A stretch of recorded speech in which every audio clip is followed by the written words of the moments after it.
Selamat siang Kak. Sebelumnya kami sebagai mahasiswa BINUS ingin mengucapkan terima kasih atas kesempatan yang diberikan kepada kami supaya bisa mewawancarai kakak-kakak di sini. Untuk pertama-tama kalau boleh tahu dengan Bapak Ibu siapa kami berbicara? Perkenalkan, nama saya Chris Salvin. Saya merupakan manajer operasional dari laundry, yaitu laundry Salvin ya. Halo, saya kenal nama aku Meta. Aku sebagai marketing dari laundry. Oke, Kak Meta dan Kak Alvin. Oke, mari kita mulai saja ya.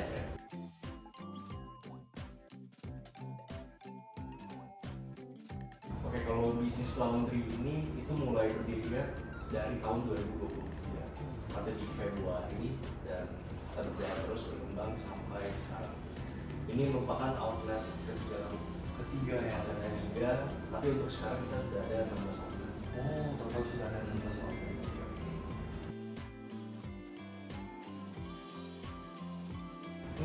Yang utama ya, kalau kita sih sebenarnya fokus utama kita sebagai laundry self service, kita melakukan jasa laundry self service. Jadi orang datang mereka mencuci baju sendiri seperti di luar negeri. Iya. Nah, tapi sering berjalan waktu, kebutuhan customer berbeda-beda. Kita ada menambahkan contoh vending machine lah, ada ruang tunggu, wifi, ya suatu hal yang membuat customer lebih convenience lah buat kita. Karena kan laundry juga, walaupun kita tergolong cepat, sekitar 35 menit kita cuci dan keringnya selesai, cuma kan 30 menit kalian bisa menggunakan waktu itu di tempat yang lebih baik gitu. Nah, jadi kita memberikan fasilitas ya, saya meja-meja yang lebih enak untuk kerja, ya colokan seperti itu sih. Sebenarnya kami sangat setuju nih Kak dengan konsepnya karena di Taiwan konsep laundry self service ini sudah banyak banget Ya, yang bertebaran. Jadi sebenarnya sangat menarik sih ini. Kalau untuk sekarang sih seperti yang barusan saya jawab, masih baru sampai deterjen dan juga fasilitas-fasilitas untuk orang bisa kerja di sini. Ruang tunggunya. Ruang tunggu, terus aplikasi pembayaran yang lebih seamless, jadi lebih enak, lebih modern. Ya kita cashless karena jadi orang datang ke sini nggak perlu bawa cash kan.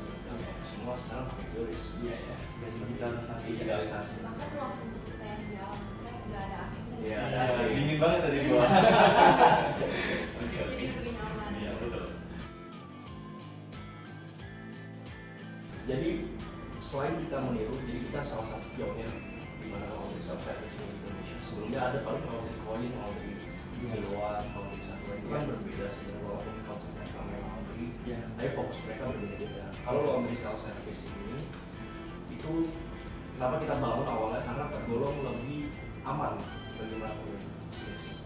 Dan juga kalau dilihat berkepanjangan peluangnya itu akan lebih besar. Karena ini kan memang market yang berbeda di laundry self service dan karena kita menjadi pionir itu ya itu first mover advantage kan. Iya.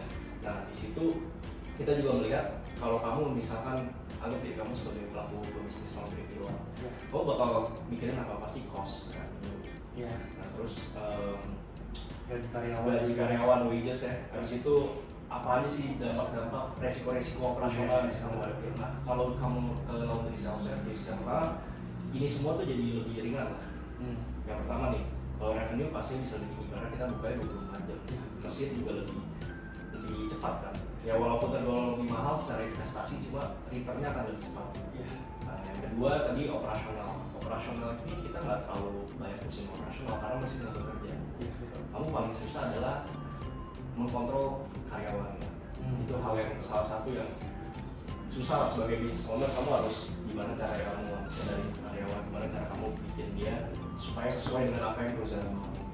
Nah, yang ketiga adalah cost dari itu sendiri. Cost karyawan dengan bangun service, kita semuanya kan customer yang melakukan. Jadi kita cuma butuh karyawan satu doang untuk 24 jam nih. Satu karyawan itu tugasnya pun sangat mudah untuk menjelaskan gimana cara pakainya. Setelahnya ya itu cuma perkara waktu, customer akan semua udah lama Biasa. biasa ya seperti itu. Oke, Alam Sutra ini cabang dan juga kantor sebenarnya. Oh, kantor Jadi pusatnya. kantor pusatnya kita di sini. Oh. Gitu. Nah, kenapa Alam Sutra? Karena di Alam Sutra sendiri belum banyak quality service. Ya, ini salah satu kita yang pertama di sini. Pertama, bahkan yang ada pertama. Iya. Dan kita melihat marketnya, walaupun terada challenging di awal, kita mungkin ini kawasan middle to high ya, jalurnya. Semua rumah pasti punya mesin cuci, pasti punya ART. Tapi di sini kita juga melihat di sekitar sini ada kuliahan banyak apartemen, ada Somata, dan aja di Nenek lah. Ya. Nah, di situ pasti berarti ada suatu market yang kita bisa penuhi gitu. Kalau mungkin ini kan laundry self service ini lebih murah juga secara harga totalnya.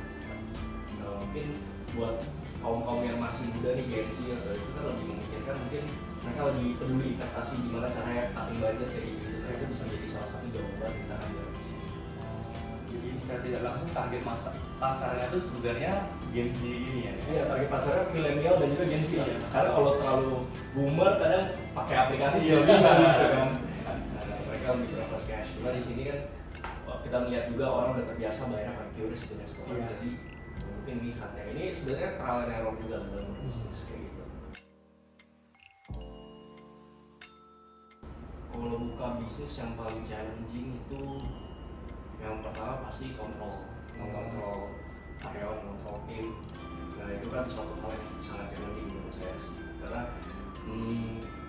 skalanya kalau semakin skala kecil itu mudah, tapi skalanya kamu mau semakin besar mau improve itu akan lebih susah. Challenge-nya di situ adalah bagaimana cara kamu mengkoordinasi orang-orang ini sesuai dengan visi dan misi perusahaan kamu.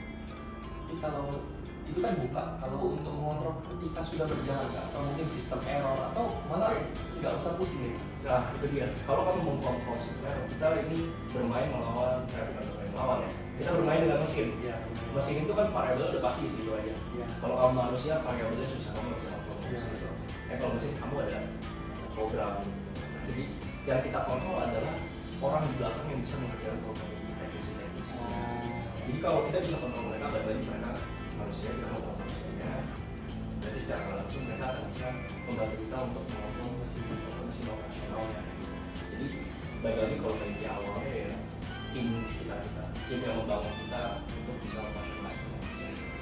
Mungkin kalau itu dari internalnya, mungkin kalau cara berikutnya itu gimana cara kita mengedukasi, karena kan laundry ada banyak banget, ada laundry kiloan, laundry koin, Iya, nah betul. apa yang membuat kita lebih unggul, kita harus bisa menyampaikan edukasi itu ke konsumen sih, itu sebenarnya Ya, edukasi. apalagi karena kita pionir, ya itu jadi Masih orangnya kayak masih kayak tangguh, kayak masih awam nggak Iya. tahu apa-apa gitu. Betul. mungkin karena mereka udah nyaman juga cuciannya dicuciin sama orang lain. Oke, tentu saja kita pakai platform media sosial, kita pakai Instagram, ada Facebook juga, TikTok, sama lagi jalan YouTube juga. Tapi kita lebih fokus ke Instagram sama TikTok, sama Facebooknya. Nah, untuk biasanya kita coba juga tapping ke konten-konten yang lagi viral, tapi kita juga selingin dengan edukasi, karena balik lagi itu adalah challenge utama kita, gimana caranya kita mengedukasi konsumen supaya mereka itu jadi mulai beralih nih, misal dari laundry kiloan ke laundry self service gitu.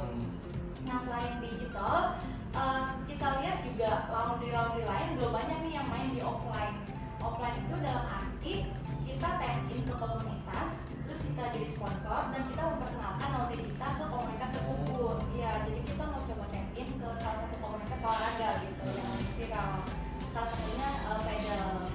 Nah, itu akan jalan dan kita mau memperkenalkan laundry itu ke komunitas secara langsung, karena kalau di digital kan kita kurang bisa langsung berinteraksi dengan audiens. Dengan komunitas itu kita berharap bisa langsung memberikan awareness gitu. Terus untuk digital marketingnya lagi, biasanya kita juga collab sama media kawasan. Jadi misalnya aku lagi tag konten di daerah Gading Serpong, nah aku collab sama media Gading Serpong gitu. Kalau untuk misalnya aku tag konten di daerah Jakarta, aku collabnya sama media kawasan di Jakarta. Sama paling kita main di ads sih. Iya, ads, Meta. Kalau untuk satu company cuma kita tetap karena lokasi yang berbeda-beda ya kita harus ke target market yang sesuai di lokasi kita. Nggak bisa satu cara untuk semua. Iya.